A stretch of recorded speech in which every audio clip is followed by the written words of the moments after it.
주식시장이 무너진다고 세상이 끝나는 것처럼 비명을 지를 때 누군가는 조용히 주식을 쓸어 담으며 거대한 부를 축적합니다. 전쟁이 터지고 물가가 치솟으며 금리가 폭등하는 불확실성의 시대입니다. 하지만 이럴 때일수록 주식시장에서 기어코 돈을 버는 사람들의 비밀은 따로 있습니다. 바로 QLD, TQQQ와 같은 강력한 무기를 쥐고 상황에 유연하게 대처하는 여우의 시선을 갖는 것입니다. 우크라이나와 러시아의 전쟁을 떠올려 보십시오. 전쟁 비용으로 하루에 적게는 10조, 많게는 24조 원이 허공으로 사라집니다. 100일이면 1000조 원이라는 우리나라 GDP의 절반에 달하는 어마어마한 돈이 타버리는 셈입니다. 경제적인 논리로는 도저히 설명할 수 없는 패닉 그 자체입니다. 이런 일들은 언제나 우리의 인식 범위 밖에서 갑작스럽게 덮쳐옵니다. 코로나 팬데믹이 터졌을 때 코스피가 1450까지 곤두박질치고 나스닥이 끝없이 추락하던 그 끔찍한 공포를 모두가 기억하실 겁니다. 모른다는 사실조차 모르는 거대한 위기가 닥치자 사람들은 모든 것을 팔고 도망쳤습니다. 하지만 역사는 우리에게 전혀 다른 진실을 말해줍니다. 진주만 공습부터 이라크 전쟁까지 수십만 명이 참전한 역사적인 전쟁이 시작된 해에는 어김없이 주가가 빠졌습니다. 그러나 2년, 3년, 4년차가 되었을 때 연평균 주가 상승률은 20%를 훌쩍 넘겼습니다. 전쟁의 총소리에 주식을 매입하라는 오랜 격언은 결코 거짓이 아니었습니다. 전쟁으로 인해 각국이 국방 예산을 1000조 원 단위로 늘려 시중에 막대한 돈이 풀리고 물가가 급등해도 중앙은행이 불황의 책임을 지기 두려워 섣불리 금리를 올리지 못하기 때문입니다. 결국 돈의 가치는 떨어지고 자산 가치는 폭등하게 됩니다. 이 지점에서 우리는 QLD, TQQQ를 생각해야 합니다. 시장이 패닉에 빠져 나스닥이 폭락할 때 레버리지 상품인 QLD, TQQQ는 반토막을 넘어 처참하게 무너지며 사람들을 공포의 늪으로 밀어넣습니다. 하지만 바로 그 피가 낭자한 순간이 총소리가 울리는 순간입니다. 시장이 무너진다고 섣불리 손절하는 것이 아니라 역사적 사실을 바탕으로 이 뉴스의 진짜 의미를 파악해야 합니다. 나스닥이라는 거대한 우상향의 역사 속에서 폭락은 언제나 가장 훌륭한 매수 기회이자 부의 추월차선에 올라탈 수 있는 유일한 티켓이었습니다. 투자의 세계에는 명확하게 두 부류의 사람이 존재합니다. 바로 고슴도치와 여우입니다. 고슴도치는 오직 하나의 사실, 하나의 결론에만 꽂혀서 무모하게 돌진합니다. 코로나 폭락장이 오기 전 주식을 다 팔라고 외쳤던 사람들을 보십시오. 그들은 자신의 결론이 맞았다고 우쭐대지만 사실 그들이 폭락을 예견한 근거는 미국과 중국의 무역, 마찰이나 금리 인상이었지 전염병이 아니었습니다. 금리 인상 때문에 경제가 무너진다. 폭락이 올 것이다. 레버리지는 결국 음의 복리 때문에 녹아서 영원이 될 것이다. 이렇게 단 하나의 지표나 낡은 이론만 보고 고집을 부리는 사람들이 바로 고슴도치입니다. 짐 콜린스라는 유명한 베스트셀러 작가가 과거의 잣대 하나로 서킷시티, 페니메이, 모토롤라 같은 기업을 위대한 기업이라고 칭송했다가 철저하게 실패한 사례를 보십시오.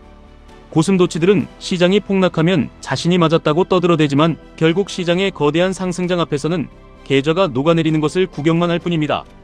반면 수십 년 동안 시장의 풍파를 견뎌낸 진정한 투자의 대가들은 모두 여우처럼 행동합니다. 그들은 사고가 유연하며 자신이 모르는 변수가 언제든 시장을 덮칠 수 있다는 것을 겸허히 인정합니다. QLD, TQQQ 장기 투자자는 반드시 이 여우의 지혜를 배워야 합니다. 고슴도치처럼 단기적인 하락에 꽂혀 투자를 포기하거나 반대로 맹목적으로 한 번에 모든 자산을 몰빵하는 것은 투기가 됩니다. 여우가 사냥꾼을 피해 도망칠 수 있도록 굴을 여러 개 파놓는 것처럼 우리도 전략을 다변화하고 위기를 견딜 수 있는 멘탈의 굴을 파야 합니다. 나의 단기적인 전망이 틀릴 수 있음을 인정하고 끝없는 불확실성 속에서도 감당할 수 있는 비중으로 현금 흐름을 조절하며 꾸준히 분할 매수하는 것, 그것이 장기적인 우상향의 길을 묵묵히 걸어가는 여우의 방식입니다. 세계에서 세 번째로 돈이 많은 투자자 워렌 버핏도 처음부터 지금의 위대한 모습은 아니었습니다. 1950년대 초기 시절 그는 그저 자산, 가치보다 엄청나게 싸게 거래되는 쓰레기 같은 기업들을 줍는 이른바 딥밸류 투자에 집중했습니다. 하지만 버크셔 해서웨이라는 낡은 섬유회사를 헐값에 샀다가 아시아 공업국들의 혁신과 싼 인건비에 밀려 뼈아픈 실패를 경험합니다. 그 후 1971년 자산 가치의 4배나 되는 비싼 가격을 주고 시즈캔디라는 훌륭한 회사를 인수하며 투자의 역사를 바꾸는 깨달음을 얻게 됩니다. 그저 그런 낡은 기업을 헐값에 사는 것보다 정말로 훌륭한 회사를 적정한 가격에 사는 것이 훨씬 위대하고 안전한 투자라는 진리입니다. 이것이 바로 우리가 이름 모를 개별 잡주나 유행하는 테마주가 아니라 오직 QLD, TQQQ에 내 인생을 걸어야 하는 완벽하고도 유일한 이유입니다.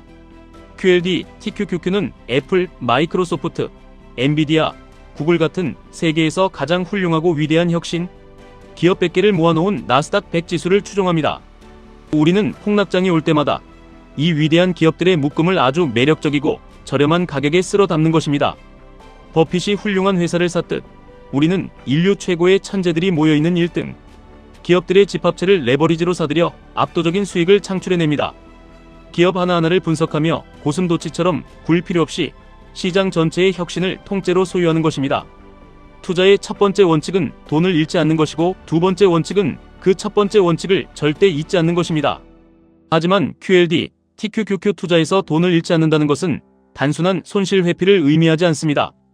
계좌가 마이너스 50%를 찍었다고 해서 공포에 질려 바닥에서 팔아버리는 최악의 실수를 하지 않는 것, 그것이 바로 원금을 잃지 않는 진정한 의미입니다. 외부의 거대한 자극과 우리의 반응 사이에는 눈에 보이지 않는 작은 공간이 존재합니다. 나스닥이 폭락하고 세상이 무너질 것 같은 공포라는 자극이 덮쳐올 때 그 찰나의 공간에서 우리는 선택을 해야만 합니다. 그리고 그 선택이 내 인생을 만듭니다. 우리는 무엇을 근거로 행동을 선택해야 할까요? 바로 내 마음을 읽는 것입니다. 내 안에 올라오는 두려움과 공포를 파괴적인 매도 버튼으로 연결하지 않고 역사적 맥락에 대한 이해로 바꾸는 연습을 해야 합니다. 그 연습이 반복될 때 우리의 행동이 바뀌고 행동이 바뀌면 마침내 단단한 태도가 됩니다. 시장의 하락이라는 삶의 고난은 우리가 선택할 수 없지만 그 위기를 대하는 태도는 오직 우리 스스로 선택할 수 있습니다. 마음을 읽고 공포를 다스리십시오. 목소리 큰 다수가 시장을 비관하며 떠나갈 때 우리는 여우 같은 소수가 되어 역사적인 부의 재분배에 동참해야 합니다. 위기 속에서 기회를 찾아내는 날카로운 통찰력 그리고 훌륭한 자산을 끝까지 쥐고 가는 굳은 심지가 필요합니다. 불확실성은 자본주의가 존재하는 한 영혼이 우리 곁을 맴돌 것입니다.